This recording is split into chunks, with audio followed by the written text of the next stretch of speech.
In my own personal life, my childhood best friend's alcoholic grandpa killed and dismembered his also alcoholic girlfriend. IRC, she was missing for around a year, but her family was used to her disappearing like that due to her addiction, so nobody reported her missing.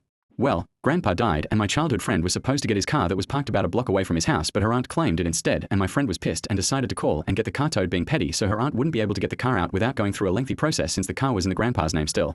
One of the dudes working at the tow company was friends with the aunt and knew her dad had died. It was his car, so he called her to give her a chance to get the car first.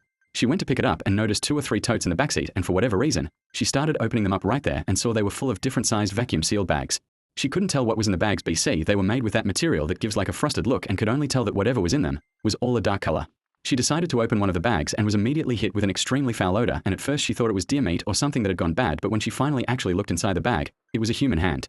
She ended up calling the cops, and they took all the totes away and the car, so the aunt or my friend didn't even end up with it, and nothing was ever said or done. The dude was dead. The same childhood friend of mine ended up being involved with a murder herself some years later. She had gotten addicted to meth and one night was with 2 other addicts who were a couple. My friend was driving, girlfriend was in passenger, and the boyfriend in the back. They decided they needed to rob somebody so they could get high, and when they pulled up, the dude hopped in the backseat, and pretty much immediately the boyfriend tried to rob him, but the dude pulled out a gun and shot the guy in the head, then ran.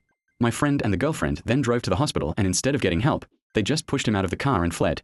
It took the cops a few months to figure out who both the women were, but they eventually found out, and both were sentenced to prison. My friend did like 5 to 7 years and has been out for a few years now.